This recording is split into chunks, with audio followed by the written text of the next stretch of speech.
بخیر بخیر. څنګه چل دی؟ خیر دی. چېرته نه راغې؟ تیزې خبرې کوه. چېرته نه راغې؟ کور نه راغې؟ څه نه راغې؟ سبق ته راغې. نه دا راته ووایه چې دلته ته کوم سبق وایې؟ څه وایې دلته څه وایې ته؟ ښه شاباس دی. قرآن مجید زده کوې؟ ښه. د مدرسې څه نوم دی؟ نجوم القرآن. شاباس دی. ښه نجوم القرآن کې سبق وایې؟ دا راته ووایه چې مونځ دې کړی دی غرمې؟ څو رکعته دې وکړه؟ 10 رکعته. شاباس. کور کې دې وکړه که جومات کې؟ شاباس. سکول نه چې راغلې بیا جومات ته لاړې؟ ښه. او دا راته ووایه چې روټۍ دې خوړلې ده؟ نه چې ټایم ناوخته مې سبق ته ځان ورسوم. روټۍ دې نه ده خوړلې؟ د غرمې روټۍ دې نه ده خوړلې؟ ولې؟ لږ روټۍ مې واخیسته، هماغه مې وخوړل چې سبق ته ځان ورسوم. روټۍ دې لږ وخوړه، نو ترکاري دې ورسره وخوړه؟ دا څه وایې؟ ولې دې روټۍ ونه خوړه؟ سبق ته ځان ورسوم بیا ناوخته کېږي. ها نو چې ناوخته شي بیا ولې؟ خپل دغې ته ځان ورسوم بیا خپل سبق یې زده کوم. شاباسې.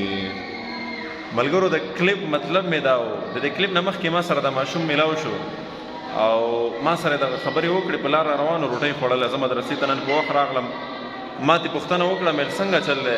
په وخت راغلې او لګیا یې خوراک کې مدرسه کې. مېل دا ولې وایي قاري صاحب سکول نه راغلم، مونځ مې وکړو، د کور څه کار و هغه مې وکړو او وایي د روټۍ خوړلو ټایم نه و، نو ځان سره مې لږه سپوره روټۍ راواغسته او په لاره مې هغه وخوړه. ما چې سبق ته په وخت ځان ورسوم او خپل سبق په وخت باندې یاد کړم.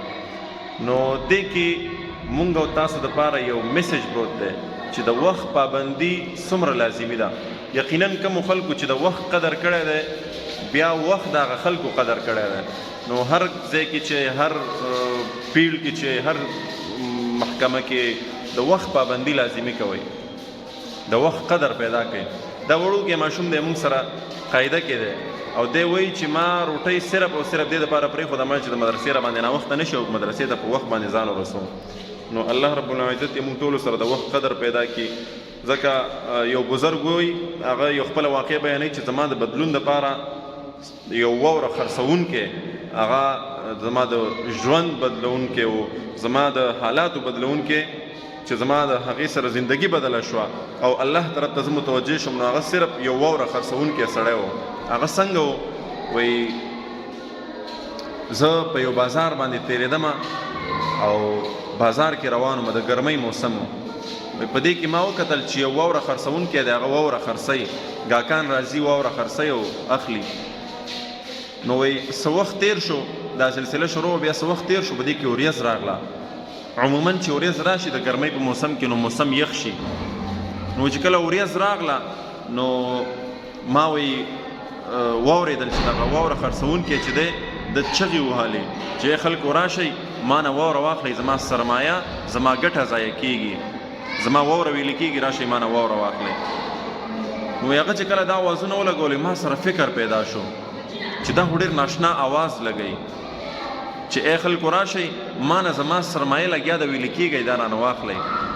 نو په دې کې ما دپاره چې کوم غټ پوینټ و غټ سبق و چې هغې سره زما ژوند بدل شو، الله طرف ته زه متوجه شوم او د وخت قدر را سره پیدا شو.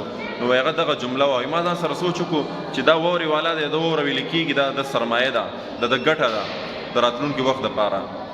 او وایي زمونږ سرمایه دا ژوند دی، وخت دی. نو په کار دی وایي چې مونږ د وخت قدر وپېژنو. دا وخت مونږ نه روان دی، تېرېږي، ویلې کېږي، د واورې په شکل کې دی، د واورې په مثل باندې دا وخت زمونږ زندګي لګیا دی، تېرېږي. نو لہذا د دغې واقعي او د دغې میسیج د دغې ویډیو مطلب همدا دی چې مونږ او تاسو سره د وخت قدر پیدا شي. چې د وخت قدر کومو خلکو سره پیدا شو دغه خلک کامیاب دي. نو په هر ځای کې چې وخت مه ضایع کوئ، د وخت ډېر قدر وکئ. ځکه دا نن ورځ چې کومه تېره شو دا بیا نه راځي. نو راځئ چې خپل دنیا هم کامیاب کړو او خپل آخرت هم کامیاب کړو او هر وخت د الله رب العزت په ذکر کې ځان مشغول کړو. ځکه په جنت کې به وایي جنتیان د یو سیز فکر هم نه کوي، د یو سیز افسوس هم نه کوي، هر نعمت به د الله رب العزت پوروي. وایي افسوس به د څه شي کوي؟ افسوس به د یوې خبرې کوي، هغه دا چې هغه وخت پسې به دوی خفګان کوي، هغې لمحې پسې به دوی خفګان کوي، کم وخت او کم ساعت کمه ګړۍ چې دوی په دنیا کې بغیر د الله د ذکر نه تېره کړي. دغې پسې به جنتیان ارمان کوي چې کاش ما یو سبحان الله یو الحمدلله دا ما زیات ویلی و، نن به دلته په جنت کې زما درجه اوچته وه. ځکه په جنت کې به د هغه چا درجه اوچته وي د چا چې نیکۍ زیاتې وي، د چا چې ذکر او اذکار زیات وي. نو الله رب العزت د عمل کولو توفیق راکړي. دا د دې ماشوم د وجې نه مې در سره دغه یو څو خبرې وکړې. دعا کوو چې الله رب العزت موږ سره د وخت قدر پیدا کړي او دغه ویډیو که پوره کتلی وي نو د نورو مسلمانانو سره ضرور شیر کړئ. کیدای شي تاسو هم دغه ویډیو په ذریعه د چا زندگی بدله کړئ او چا سره د وخت قدر پیدا شي. السلام علیکم ورحمت الله وبرکاته.